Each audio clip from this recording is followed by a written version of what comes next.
Small talk, she about to fill some big shoes, touch a big bag. Come on, Tiny, this a big move. Can't spell Tiny without the NY. We run the city, bitch, yeah, you know the vibes. Small talk, baby, pull up with the guys. Yeah, I had to say it twice, yeah, you know she never lie, whoa.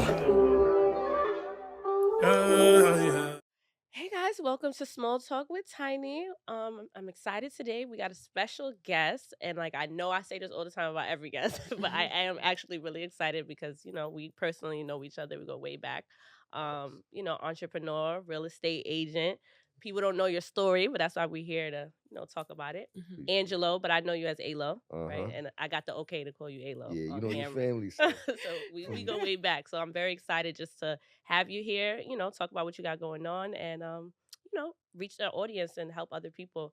One of the reasons we actually chose you to come here is because you did help one of my close best friends, Olivia, purchase her first home, which No. our audience is Miss very Homeowner. excited. Thank you. They were, a lot of Yeah. people were excited because we spoke about it on the pod, like her whole journey, and she's in there already. She's a full homeowner. We know Yeah. that. And Angela was a good pivotal piece to connecting that, which I was internally grateful for that you did that favor for No me. problem. So I know her process. We always talk about it. I felt like I bought a house with her just because we was on the phone for the tiers and this and that, all this stuff I never knew about purchasing a home. And I would love for you to explain like the process of that and like how you got into real estate. But first, I want to start with, who is Angelo? Who are you? Young good brother from the South Bronx, High Bridge. High Bridge. Shout out to the Shout out to Bronx. the Bronx. Appreciate it. Yeah, that's a fact. This is a Big Bronx shout out podcast. to- Yeah. Have, but we get a lot of love in Harlem too, though. So Yeah. yes, That's we true. go both Shout out to ways. Harlem. Yeah. But just a young gentleman from the South Bronx, from High Bridge, just that turn being a product of my environment into something positive opposed to it being something negative.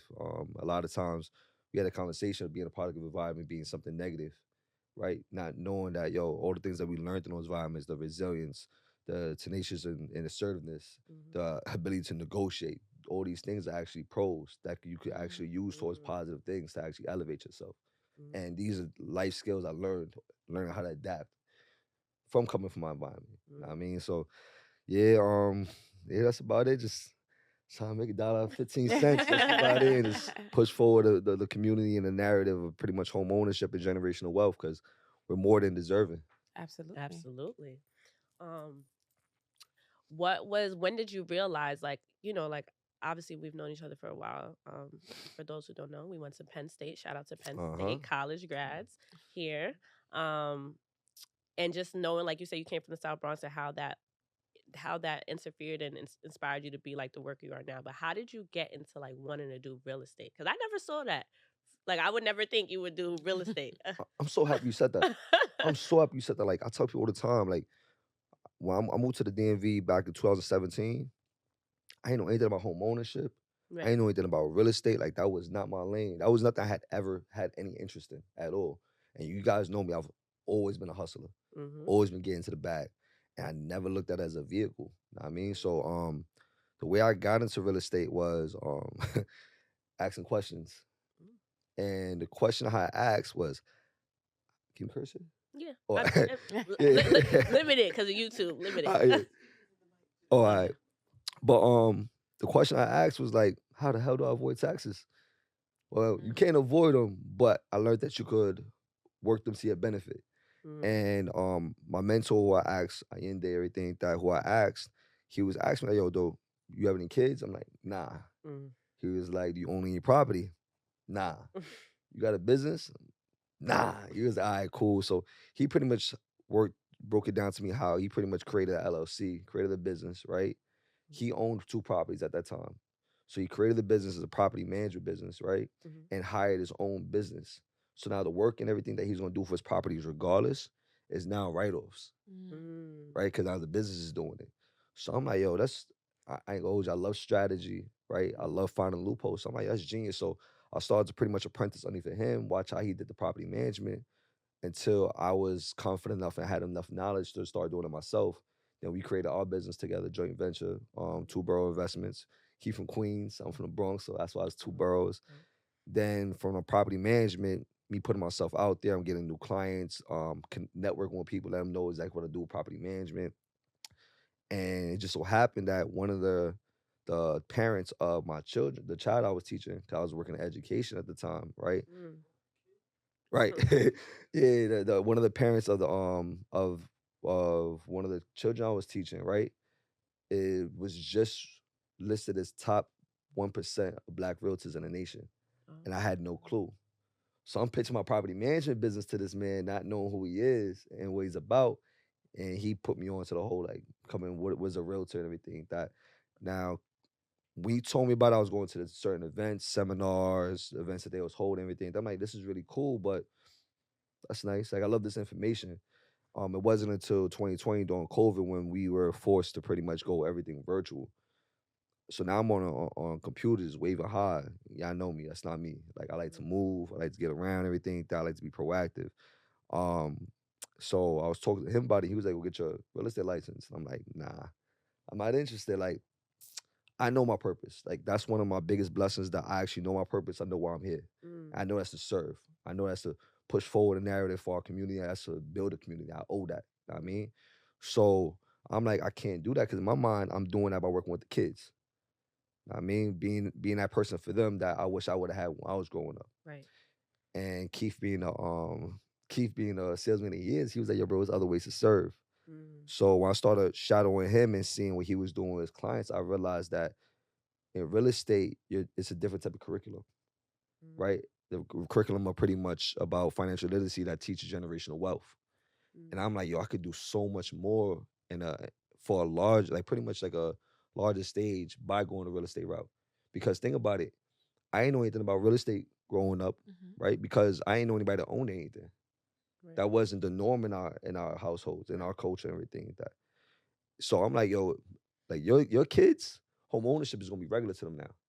Cause my mother owned a home, my auntie owned a home. And then another thing too is like, yo, now your friends are looking at you like, yo, if lived at that, I could do it too. See how you kick in the door? So I'm like, by me helping people get into these homes, teaching about generational wealth, I'm helping the culture and the generations to come. Cause I'm changing the narrative and changing our norms now. I mean, so yeah, that's how I ended up tapping into real estate and now And I'm you here still full serving time. your purpose. Amen. In Still a working on my different way. alignment. Yeah, that's a good point because I think sometimes we people that struggle to find their purpose, you think that like I can only do it this way. So Yeah. you thought like I got to be in the school system, right? Yep. And not realize it until you were presented with an opportunity, the power of networking, right? We were Exactly. saying that, and Every power networking. I think that's important too. Like networking and uplifting each other in different ways. Um, as far as like I know I want to talk a little bit more about like the home buying process too because I saw like different sides watching Liv go through it. Yeah. And I know that she had different struggles and different things. So She stuck through it though. She That's did. one thing I did Yeah, too. she stuck through Persevered through it. And we were talking a little bit before we started shooting about the NACA program and stuff, and he was like, "That's a hard program," and she sure did it. She sure did it. So, for people that like because Liv's story is super inspirational. People don't know like her background either. Like you said, we come from environments where we don't know about home ownership, and she did that with no knowledge on her own, right? Yeah. And I love to give flowers, and I'm always gonna do that. So Liv just had that willpower. I still don't know. As her friend, I don't know where she got the willpower from to do it. But what do you tell those people that feel like, they come from environments like us, where it's like the thought of owning a home is like foreign? What is that? How do you like, how do you like, I guess, inspire someone to want to do that or make them feel like they are capable of doing that too? Like as a realtor. So first and foremost, we're deserving of it. Like we built this country. Know what I mean, we deserve to own part of this land. That's the first thing. And I think that's a big thing. I gotta say that because a lot of times we feel like, nah, that's not us. That's not for us. When it's not necessarily true. Right? But yeah, it's understanding that like, yo, this is for us, you deserve it. And then also having clarity of your why. Why do you want to own a home? Like why are you purchasing? And that why is very important. That's something I have in my first consultation with a buyer because that why is also going to be what I'm going to remind you of when those troubled times and those bump in the roads during that process comes. You know what I'm saying? Because things are going to happen. Yeah. There's going to be delays. There are going to be bumps. There'll be little strenuous parts. You know what I'm saying? But nothing great ever came easily anyhow. So it's just more so understanding your why, having clarity of why you're doing this. You know what I'm Mm, saying? So I lean heavy into that as well with my buyers, but also I like to use examples. mm, Perfect example, your example. mm, Know what I mean, like you have a unique story, and yet you was able to do what you done. You know what I mean? Like coming from where we coming from, mhm, like people would never expect this of us, and neither did we expect it of ourselves. mhm, But yet we're still doing it. mhm, Know what I mean, so I like to use examples. So like I just had a client last year. Well, not just had a client. I had a client last year. She's 21, bought her first property mm. at 21. That's crazy Wow. and amazing, and it was accessible. Like she wasn't doing anything extraordinary. She wasn't making a whole bunch of money. None of that. You know what I'm saying? Wow. She just followed the process. Mm. So yeah, So yeah, because I feel like for people like lack of knowledge, you don't know. Like I always thought, yeah. like buying a home was super out of reach, right? Like I have to have a lot of money, or I have to have a perfect credit score, or like so if I don't have that, I'm not even interested in entertaining the thought. Yeah. So like, is that true though? Do I have to have a perfect credit score? Do I have to have $20,000 in the bank? Do I have to like Mm. what are things that are there people that don't have that are still able to purchase a home? So last time I checked, well, I remember before was if you had a 580 and above, you can apply for certain loans. Right now, I think it's a 640. So if you have a 620, 640 credit score, you're good, Okay. right? But here's the thing: there's programs like NACA, right, that don't lean too heavy onto the credit score, Okay. right? Hmm. So, but again, with credit score, yes. Rule of thumb, you usually want 3% of whatever your purchase price is savings and reserves, right? Mm. So if that's 100K home, you want 3K just in savings and whatnot. Prepare yourself, but you don't really need that much money either. I have a client who me and him was talking for months. Met him through like the motorcycle ride and stuff like that, right? And he was saying, "Yo, bro, I gotta get my bread together. I'm gonna get my bread together. I'm gonna get my bread together." I'm like, "Yo, talk to me before you do it. And like, let's sit down with my lender, see what you can do, see how much money you actually need before you do that." He hits me up eventually, like, "Yo, bro, I got 60K. I'm ready to go." I'm like, "Bro, you don't need all that." Hmm. I end up getting him a house that was for 580. That was worth 595. He only put 12,000 down. Mm. So that's another thing too. That there's so many different things like for down payment, for the down payment, for the closing costs. You can get seller's help, a seller's credit, right? Which is pretty much the seller giving you pretty much assistance, right? Money back that you could use towards pretty much paying down interest rates. You could use towards renovations. You could use towards a down payment, towards closing costs, you towards different things. Mm. See what I'm saying? So I think that's the biggest part, is the education. Yeah. You know what Absolutely. I'm saying? Once you have the education, then it seems more feasible to actually do these things. Yeah. You know what I'm saying? Even with the multifamilies, like I'm in the process of buying a multifamily. My price point is anywhere between like 9 to like 1.3 mil, Mm. right? Which is crazy. In my mind, I'm like, I'm buying $1 million property. It's Mhm, crazy. Yeah, that mhm, sounds mhm, crazy. And I'm going through the NACA program. Oh mhm. You wow. know what I'm saying? And I don't make crazy money or think that, but once I noticed that, all right, cool. Once I learned the game, perfect example. Say if I'm making only 50K a year, right? I see a property, it's a 4 unit. Each of those units rent out for 1,000, right? So say for the other units I make 3,000 in rent. What the lender does, 3,000 in rent, that's what, 36 over a span of a year, Hmm. right? What the lender does is he won't improve me based on that 50K I make. He'll improve me based off of the 86K I make because he'll take that 36 and put on top of that 50. Mm. So now that allows me to qualify for more house than I thought I would be. Mhm. So it's just having the knowledge out there and obtaining the knowledge that makes it seem more feasible and lets us know that we actually can do this. Mm. You know what I'm saying? That's pretty much my purpose, to put that knowledge out there, letting people know. Y'all know me. I know my body. Like I don't hold any water. If I know something, you tell me you trying to get something done, you already know I'm telling you, I'm giving you all the resources I have to Right. make sure you can do that. And that's something we need to start doing as a culture too, because we don't do that. We hold our like, Gatekeep sometimes. yes, we gatekeep and we hold our cards close to our chest. Mm-hmm. You know what I'm saying? Like we don't really want to put that knowledge out there, or we was taught that the game should be sold and not told. Mm. Know what I I mean, like that. but So, it's not like that. We got to start pouring into each other. We Absolutely. got to start pouring into each other. I agree. I agree. What do you say to people that like I think we spoke about this on one of the episodes too.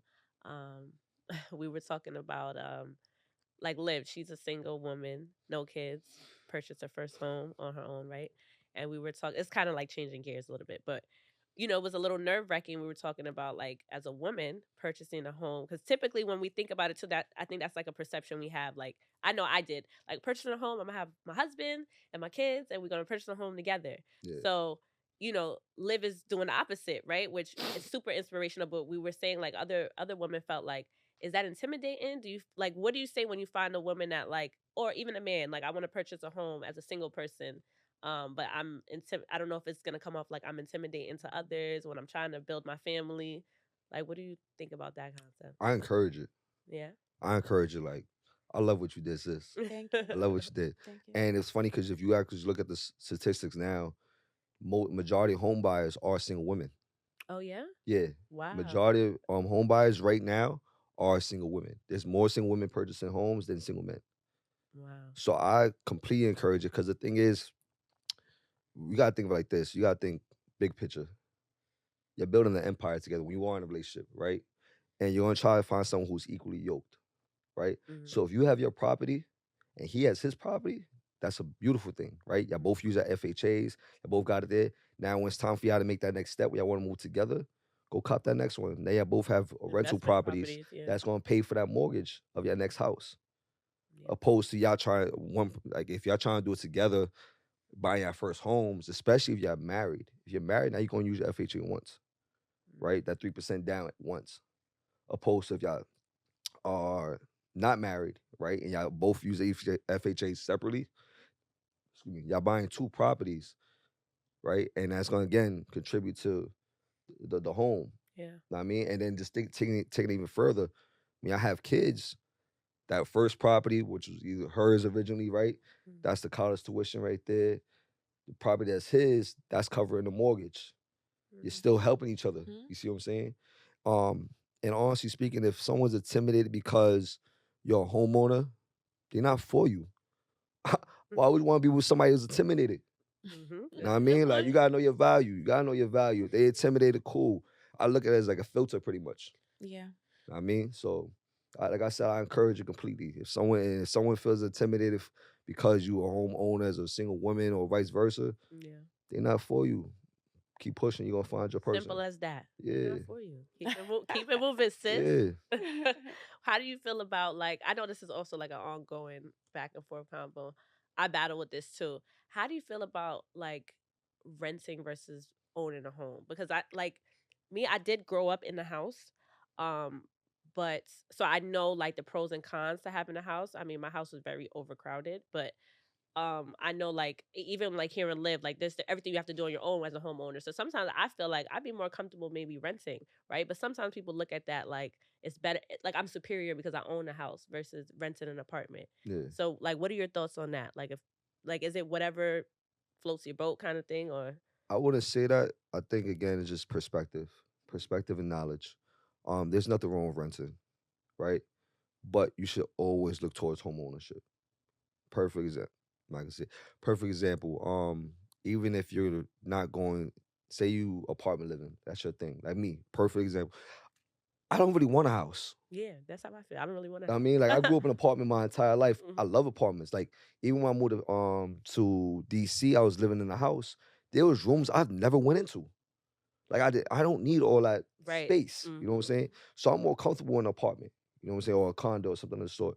But I know that I can cash flow more off of a house, right? It's a better investment to buy a house than it's for me renting. Mm. Again, using a simple example, if I'm paying $1,000 a month, right? Yeah. Imagine that. Imagine if I'm paying that. $1,000 a month for rent and everything, that's $12,000 at the end of the year. That $12,000 is gone. That's it. That $12,000 is wasted. Know what I mean? If I move, I don't get that $12K back. Right. Opposed to home ownership, that $12K, I'll say out of that 12, $7K of that goes to your principal. The rest goes to your interest, of course, right? But at least $7K is, you have $7K pretty much in the bank of equity, right? Not even including the 5% appreciation that your home is going to most likely be getting, right? So think about it, 5% going back, say the house is 100K, right? That's 5 bands just for living in the house for a year.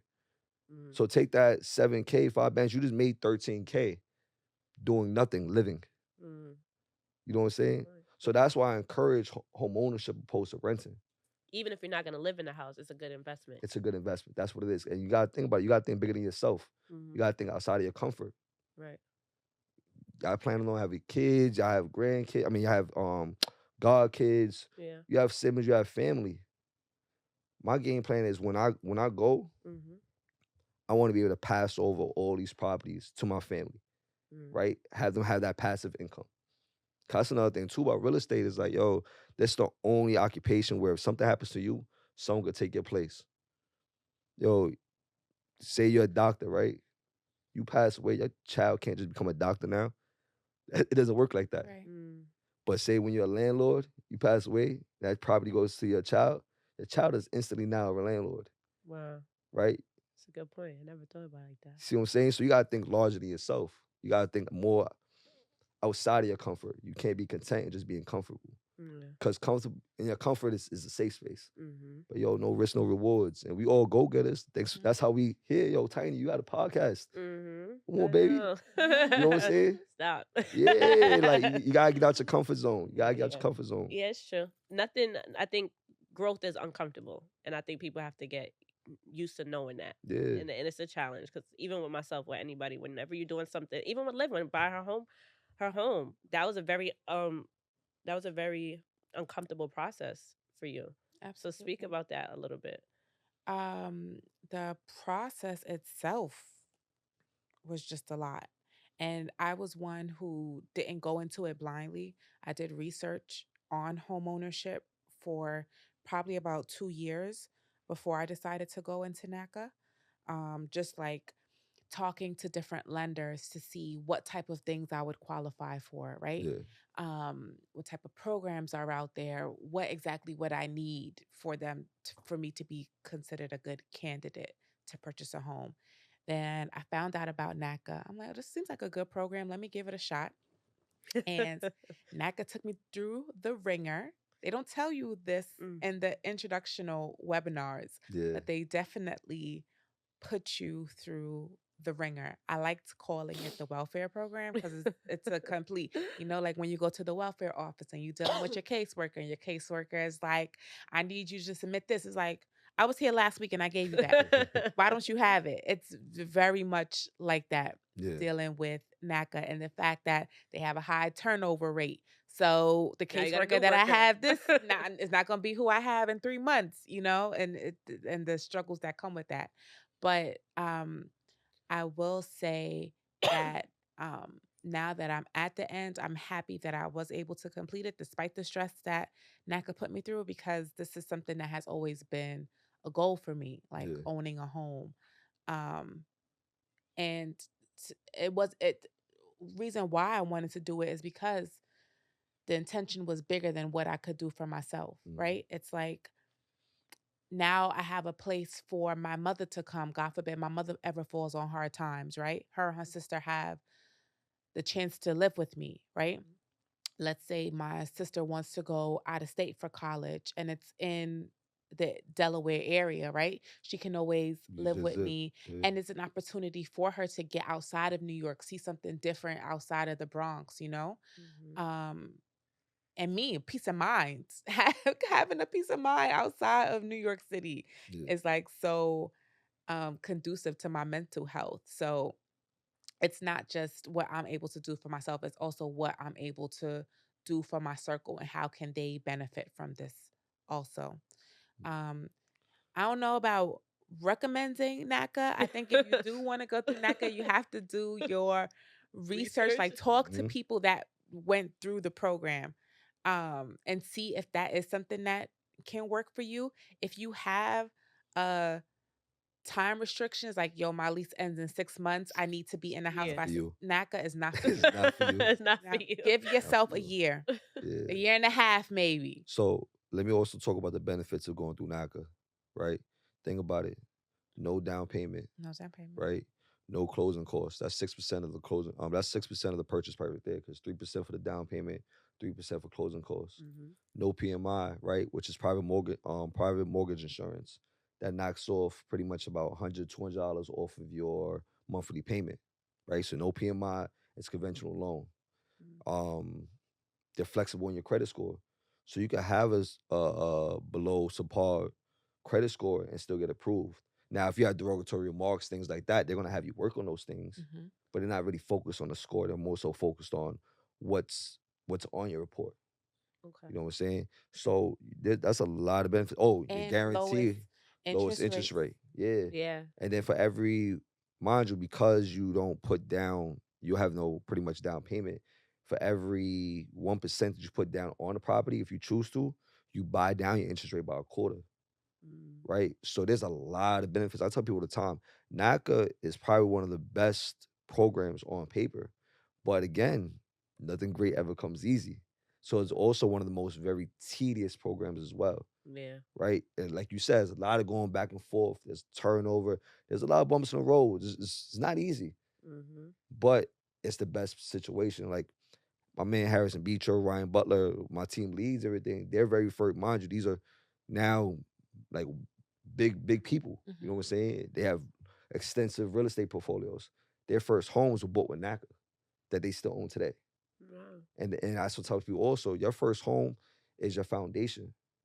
Your first home is not your forever home. That's your starter home. That's actually your first rental property. That's your entryway into generational wealth. You know what I mean?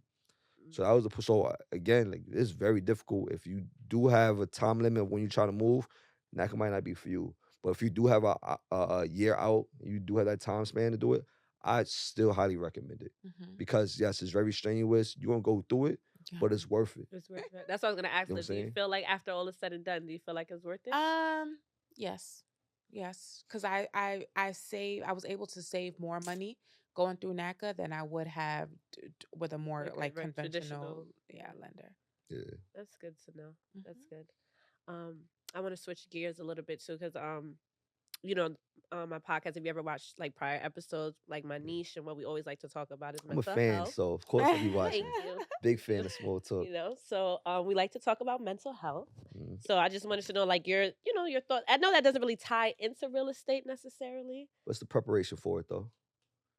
That's a good point. It's the preparation for it because That's a good point. perspective is everything. Like we was talking about, think about it. Even when I do my buyer consultation, me knowing your why, me figuring out your why is also seeing where your mentality is at, right?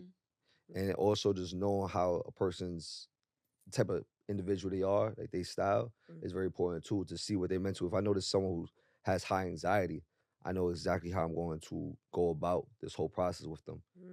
You see what I'm saying? So mental health ties into everything, truth be told. If your mental ain't right, then I agree. Everything's gonna be a little more difficult. That might like decipher you like as a different type of realtor, because I never really hear. I won't like say who or nothing, but I don't know a lot of realtors that care about mental health. So I think that's a good point, that you're very like conscious and aware, because Liv could speak more to this, but like I said, okay, so you won't speak more to, but just like I remember as her friend, just supporting her through the process and like the ups and downs of her mental health and like feeling defeated at times, because I know that process is tough. Like I felt like I bought a home, like watch her go through the process. So I know there's probably a lot of people that give up. Throughout the I definitely was about to give up multiple times in the process. I had to switch realtors, and I think that you separate yourself amongst others because of your character and how you deal with people. Just like the small interactions that I had with you in this process, like just talking to you, was different than what I was getting with other people, especially considering the fact that I'm a single woman, I'm a young Black woman, and I'm moving out of state to a place where I don't know anyone. Like that ties into what locations you should be showing me as a potential homeowner, right? And a lot of realtors, they're not thinking about that. Like my safety is at risk because like, I'm by myself, or what areas would be, a positive fit for my life. And I think that you have a different approach. I don't know too many people moving to the DMV area, but anytime I'd be like, where you moving? Because I want to recommend you as a realtor. Nah, I appreciate that. And honestly speaking, like, that's because I tell people all the time, like, I feel like I'm cheating to a certain extent. Like, when I say cheating, I'm like, cheating in life, because I don't feel like I have a job. I don't feel like I have a career. I don't feel like I have an occupation. This shit is really a lifestyle. I mean, this is really me working on my purpose. So it's not me just trying to sell you a home 'cause I want to check. That's not it. Right. You know what I'm saying? It's not because I want the betterment for you. I mean, and that's one thing I love about my team too. Like with Coalition, like everyone's mission is aligned. That we're all trying to really service the community. That's why, we make 5 years on March 23rd, Coalition, and we've already done over $1 million What? in donations to charity. Oh, that's Because beautiful. that's our alignment, right? And it really is about the like not even customer care. It's about customer service. It's about client care. You know what I'm saying? So it's very important to me to make sure like you're good. Yeah. And that's also is a smart business strategy too, because if you're happy, you heard what Liv just said, yo, you moving to DMV, oh, I gotta connect you with Angelo. I gotta put you on the A-Lo and everything like that. You know what I'm saying? So it's like if I'm making sure that you're great, then it's gonna keep on passing on. You know what I'm saying? That's the blessings to keep on giving. Right. That's like it's funny even when I do my tours, at the end of my tours, always ask my clients, yo, what do you rate this property on a scale of 1 to 10? And say this is their first time going out with me. Say we see 4 houses. I ask them that at every house. At the very last house, I tell them why. And it's because like seven is a comfortable number. A 7 is like a 3 on a scale of 1 to 5. You know what I'm saying? 7 is this is cool. This is nice. 8 is uncomfortable. Right? 8 is a very confident number. Think about if you ask your friend, yo, rate yourself. If they say they rate themselves a 7, you be like, all right, cool. That's kind of like mediocre. That's all right. But they say they're 8 or above, oh, you very confident. So I tell my clients all the time, like, yo, if you don't rate this property at 8, if it's not an 8 for you, Better. I wouldn't recommend that you write on it, that you submit an offer. I don't care if you give it a 7.9. If it's not an 8, Yeah. I wouldn't recommend you writing. Now, mind you, I can only recommend. It's your choice. But this is what I'm advising. Know what I mean? Because I need you to be happiness. I don't need you to experience buyer remorse after purchasing the property. I don't need you stressing. Because the thing is too is that my clients is not like, it's not transactional. So it's not like once you purchase a home, you're gone. You won't hear from me again. Like, nah, now you part of my tribe. Now you part of my circle. So when you're going through things, or when they go through things, I'm gonna have to hear that. So I want to make sure I put them in the best circumstances possible. You know what I mean? That makes sense. That's my mission right there. As far as like with like being a real estate agent and like, sticking to your integrity. I know there's probably like we spoke about this before the camera was rolling, like how it's been like a challenge with us as far as like, taking over different industries and different worlds and Yeah. still remaining true to you. So I'm sure like in any, job or anything, it's come to a point where your integrity might be tested. So what do you do when has like you can give me like an example of something that happened, or like how do you remain true to you? So that goes to the mental health part, Right. right? Self-awareness is very big. Mm. The more self-awareness you have, the better I think it is, and the easier it is for you to shift the way you think about things. And that's what I've been really keen on lately, is shifting my perspectives. So primary example, y'all know me as Alo, right? In the DMV, the only people you hear me call me that is like family, very close friends and stuff like that, right? I got the name A is an Angelo, low is in low key. I've always been about that low key stuff, right? So now being in front of cameras and stuff is completely against what I grew up on, completely against my principles and everything. I never had a Twitter, anything like that. So now I have to shift that and be like, but I have to understand I'm shifting it for the betterment. You know what I'm saying? It's bigger than me. Now, me being in front of these cameras, I'm actually in a situation where I'm working on my alignment to actually put that knowledge out there. You see what I'm saying? So it's with me is heavy with the shift in perspective. Same thing like even conversation. You know, you don't ask somebody what they do. That's kind of true. You know what I'm saying? That's weird. It's like, yo, why you count my pockets? Like, why do you want to know what I do for a living? In the DMV area, that comes out in the first 5 minutes of a conversation. And that was very, very odd for me. Very, very odd for me.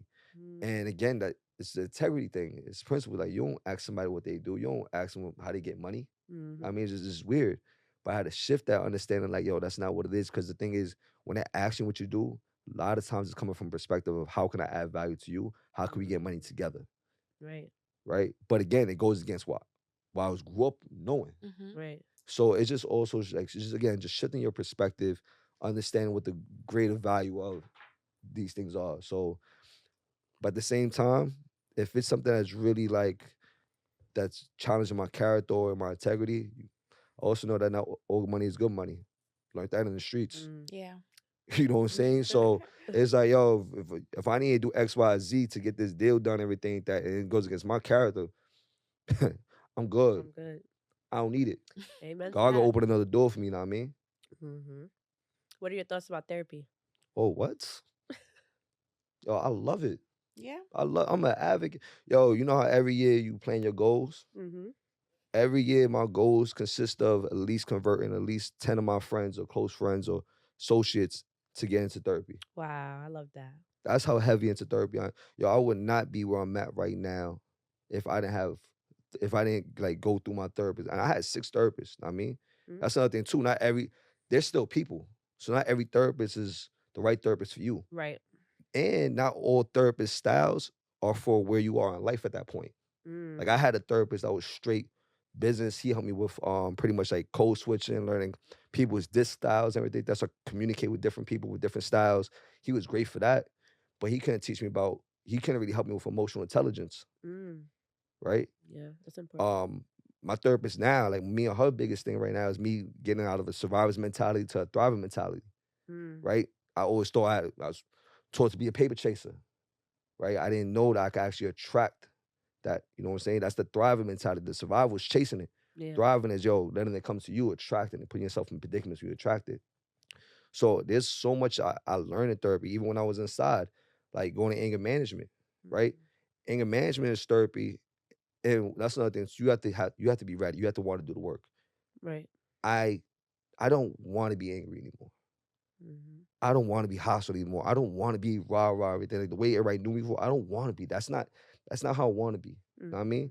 So I wanted to do the work. So when I had that anger management, everything that I'm starting to realize, like, yo, the reason why I'm so angry is because I'm sensitive. I took everything personal, right? And because I don't know how to experience, I was never taught. As Black men, we're not taught how to experience sadness in a healthy way, how to experience confusion, how to experience disappointment. Yeah. You know what I'm saying? How we wasn't taught that. So what we do, we jump to our secondary emotion, right? Because that's what anger is, to where it's a safe space. Because we know when we're angry, no matter what happens, we're gonna make sure we're gonna get out of it. You know what I'm saying? So when I realized, like, oh, this is a secondary emotion, I'm actually not being true to myself. I'm not really experiencing what I'm experiencing. That made it so much easier for me to let things go. I mean, and then like I said, through different walks of my life, like therapy has played such a large role in making me more mentally strong. Cause you know me, Tiny, personally, like I've always been mentally there, but emotions, childish, illiterate. You know what I'm saying? Illiterate. So me being in therapy and learning that really helped me evolve and become a better man, become the man I'm aiming to be. Right. That man that's a leader that can lead by example. That man is going to, like, yo, when I have children, I feel like my children will be like little angry little people. You know what I mean? So to be that example of to show them like, yo, daddy's not like that. Yeah. And being able to express that, that's all came through therapy. Right. You know what I'm saying?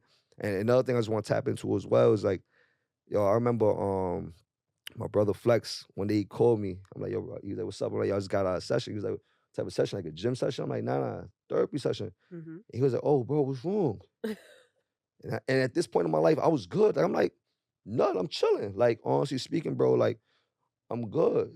He was at work. I'm like, yeah, bro, I'm actually really doing good. I'm happy already. He said, all right, cool. But what's wrong? And we have such a negative stigma towards therapy, thinking that's such a negative thing, like something has to be deadly wrong or something of the sort. And that's not it at all. It's wellness. It's the same thing like you go to the gym, work on your body. It's the same exact thing. You work on your mind, work on your emotional. Absolutely. And I say it, I want to use the gym as an example because, yo, say you got a gym goal, right? You want to get to a certain weight limit, everything like that. When you get to that weight limit, right? Do you stop going to the gym? You keep on going, right? And you're doing it because now you have new goals and plus you're trying to maintain. It's the same thing for therapy. So again, right now, I could legit say I'm working out of peace right now and I'm happy. Like I'm really I'm really peaceful. Like I'm really at peace right now, and I'm truly happy. And I'm still my therapist bi-weekly. Yeah. Still. Hello. You know what I mean? Yeah, you kind of, that was the next question I was going to ask, but you already answered it. So I know like it's like very taboo, especially with Black men talking Yeah. about therapy. Like But people we think need to. we need to. And that was part of the reason like I created this platform also, to kind of like, it's okay, you know, like even with like the few episodes we did have out, so many people I know like reached out to Liv, reached out to me, that we've helped. Like I've helped a few people, you know, with resources to get into therapy. And it's just like, you know, it's hard to even get to that point to say it out loud, because people think something's wrong with you or whatever. And then I'm glad you mentioned this. You know, people don't talk about like, it's just like going to the doctor, like you said, right? When you have a therapist, it's not like it's gonna be a match made in heaven the first time. And it's important to know that you have to put the work in. Like you said, it has to be like, I think you made a good point too. Like there's different therapists for different stages in your life too. I never really thought about it like that either. Yeah. So that's a good point. Were there times where you had difficulty like going through therapy? Yeah, hell yeah, all the time. Because they forcing me to be uncomfortable. Right. All the time. I want to grow. So they're the no men to me. Like, yo, I remember one time my current therapist, she cursed me out without cursing at me. And it kicked me off the call 15 minutes early, as if I didn't pay for the whole hour. You know what I'm saying? But that was her holding me accountable. You know what I'm saying? Because I'm a workaholic. I love what I do. You know what I'm saying? I love getting into the grind. Like, think about it. I'm home right now on vacation, kind of sort of in New York, and I'm still doing some type of work. You know what I'm saying? Still talking about real estate and stuff like that. And she's always trying to help me, like, yo, with the work-life balance. Because when I have a family, I can't necessarily do that. When I have my queen, I can't necessarily do that. You know what I mean? And so she holds me accountable, and it's very uncomfortable for me to do those things. To put away my laptop. To not be on my phone and looking at my email every 5 minutes, especially if I'm out and about. Yeah. You know what I'm saying? And actually be in the space and enjoy it and be in the moment. You know what I'm saying? So my therapist is consistently challenging me. And holding you accountable. Exactly. And the thing is, these are things that I thought was always my norm. You're right. So to tell me, like, no, what you're doing is not right, or what you're doing, not even say it's not right, but it's not beneficial for your growth, you have to change that, it's very difficult. Yeah. But again, knowing my why, understand that I really want to build on me and be a better man. Yeah. So yeah, it's always difficult, everything like that, but you got life. Well, It's part kudos of to life, you. I mean. You know, I want to clap to that. Appreciate it. Black man going to therapy. That's beautiful. Yeah, I ain't gonna hold you. We gotta normalize that. Like that's very, very big. Like I talk to my brother Jew about that all the time. Like we gotta tap into the therapy. Like we gotta make that our norm. Cause the thing is, society's been doing it before this. Like, have you ever heard about like Ashe ceremonies and things like that? When brothers or people are sharing in circles, that's a form of therapy. Right. Yo, this right here, what y'all doing is a form of therapy. Providing a safe space for people to talk and be vulnerable. Right. I mean, and like we are so, like we are so, I don't know, rebellious against it, and it's only for our benefit. Yeah, it's so true. I mean, it's only for our benefit. That's true. Well, I'm very proud of you, Ayla. Like you said, I known you way before this Angelo. Yeah, and you know a different version of me. Yes, and I can say as someone who knows you, wow.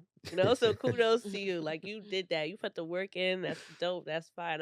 I'm excited for you. I love what you're doing. That. I'm like, I was so excited just to even have you here. Like we came a long way. I will way. say that. Long way. We came a long way. Shout out to therapy and growing. Yeah. But you know, considering like, you know, like I know like your past and things that you've been through, your upbringing, and like, you know, being on the inside, going to Penn State, like so many, being from High Bridge in the Bronx, all of that. Now, right? 31? You're 31, yeah. Okay, 31. You're 31. Damn, we're the same age. Yeah. I thought you were older. Born late. Anyway, but 31-year-old Ayla right now today, what would you tell 21-year-old Ayla if you could? What would you say? Whew, that's a heavy one. Yo, it's not too late. You could really change your life around. Don't be afraid of exposure and trying new things. Right? Life is hard, but you get stronger. I'll definitely let myself know that, like, yo, you get stronger, and that's with experience. Like, matter of fact, I think the biggest lesson is I'll tell myself is like, yo, things are not happening to you. It's happening for you. Like everything you're going through, all the hardships, this is all building you to being that better man, preparing you for that blessing to come so that you won't fumble it. I think that was a heavy one because you know my situation. Like I went from what Biggie said, from the, going from Penn State to the state pen. Yeah, It's crazy. literally. Wow. Going from Penn State to the state pen is crazy. You know what I mean? Lived that. But again, it was for my benefit though. And at that time, I was not thinking about that at all. You know what I mean? But it was really for my benefit. So 31-year-old me talking to my 21-year-old self, yo, everything is happening for you, not to you, man. Oh, and tap into real estate. Tap into real estate. Tap into real estate. That's dope. Any closing thoughts that you want to share? I don't know, any words of motivation to people that's similar to you, people that are feeling defeated, out there that want to, they want to get to a point where you are, but they can't see that for themselves. What is your advice to them? Be okay with being uncomfortable. You have to learn how to be okay with being uncomfortable. Perspective is everything. Understanding that things are happening for you and not to you. That's a big one. Like, yo, life be lifing, man. Life really be lifing all the time. Child. And like, yo, DMX said, like, he said, yo, to live is to suffer and to survive is to find meaning in that suffering. You know what I'm saying? And the way I looked at that is that life is going to be life and shit's going to happen. You know what I'm saying? We have no control over that. Yeah. No matter how much preparation we do, we have no control over that at all. But what we do have control over is the way that we respond, the way we perceive things, the way that we process things, as well as where we react to them. Yeah. Focus on what you can control. You know what I'm saying? Yo, last year, I was supposed to be buying the house last year, everything that, right? I couldn't because I had to pay down some stuff, everything that, and I was devastated. I was really devastated. Like, I was very discouraged. The goal was to have the house by my birthday, to celebrate my birthday, everything that. I had the money for it. I was in the right position, everything, but I just couldn't get what I wanted. Could have grabbed a regular crib, but I couldn't get what I wanted. And that really broke me down. And I really had to realize, like, yo, this is for a reason. And now that I look back at it, a year later, I'm like, yo, there's so many benefits I've gained from being told that no. Like, to where now I'm purchasing this crib and I'm not even using my own money. You know what I'm saying? Opposed to last year where I've been dumping my own bread into it. So it's like I'm really seeing that, like, yo, everything happens for a reason. So that's the thing right there. Like, you might not be able to see the reward right now, but everything is happening in your benefit. Like, nothing is out of order. As long as you're walking in your alignment and you're doing what you're supposed to do, and it's gonna hurt. But as long as you stay consistent, keep moving forward, everything that is gonna work out. I mean, you just gotta leave room for faith. Yeah. Yeah, so that's about it. So how can people, just to close up, if I'm looking for a realtor in the DMV area and I want to work with ALO? Oh, yeah. Find me on the gram. Find me on the gram. Real estate A is real _estate _A. Yeah, or you could just Google Angelo Industrious. And that's his real name. Yeah. Yeah. We was talking about that. Yeah, you Google Angelo Industrious and my page will pop up, everything, that reviews, all that other good stuff. Okay. Yeah, I'm looking to help out everybody, even if it's just, I don't got to be a realtor. I just want to be a resource for you. That's all. I just want to be able to put you in the best positions, connect you with who you need to connect with, because we owe that. You know what I mean? I'm just trying to pour back into the community the way the community poured into me. Amen to that. Yeah. So thank you for being here. Of course, Small Talk with Tiny. Of course. It was a blessing. It was a good time. I'm glad that you were able to share, and hopefully this is definitely going to reach people. I already know. Yeah. So it's going to reach people, and you're going to definitely touch a lot of people, and I'm just excited to be a part of that. I'm very grateful that you could have been anywhere. You was here with me today, so that was dope. And until next time, you're always welcomed back here. Yeah, this is gonna be first of many. Always. This is gonna be first of many. You can always come back at any time. You got my number. We go way back. So until next time. So I'll put all your information. Everybody can. Cool. I appreciate y'all for having me. Real talk. I appreciate y'all for providing this opportunity for me. But this is an opportunity. You know what I mean? So remember that, like, you doing me a favor at the same time. So I appreciate y'all. You know what I mean? By letting me tell my story, get my little ones, twos out there. So thank you. Great. Thanks, Elo. That small talk energy. Oh, that small talk energy.